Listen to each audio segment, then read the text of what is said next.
Промотор на стихозбирката Љубовна сиромаштија беше професорката по македонски јазик Љубинка Донева, која истакна од колкава важност е книгата на Илиевска Ѓоргиева и порачува секој да ја прочита и да ја има во својата домашна библиотека. Промоцијата дополнителен впечатлив изглед доби и соучеството на актери од драмското студио на Кристина Атанасова Арсова, која што читаше извадоци од книгата.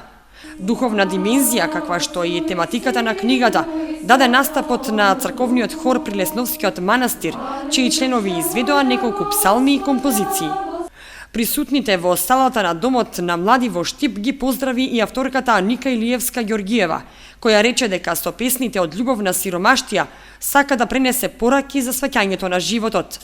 Недостатокот од недоволно познавање на духовноста, која се чувствува во секојдневното живење, е главната инспирација на авторката да ја напише книгата. Пораката во оваа книга е да ги бараме решенијата на секојдневните искушенија од современиот материјален свет, што не тиштат, да ги бараме во духовното, значи во верата во Бога.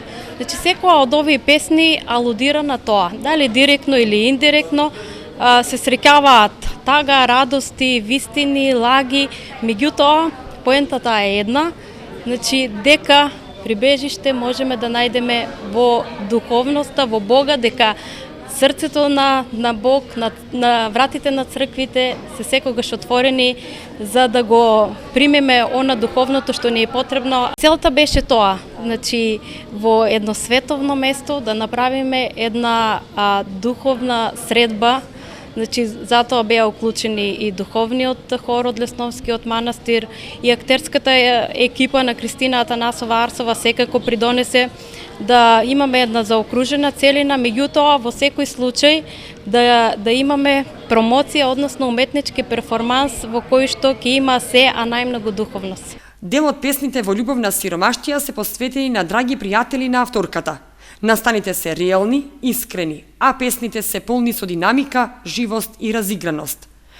Авторката досега има објавено 2 поетски збирки «Време во рамка» и «Гледачи на земја», а освен пишување поезија го негува и краткиот расказ и сатирата.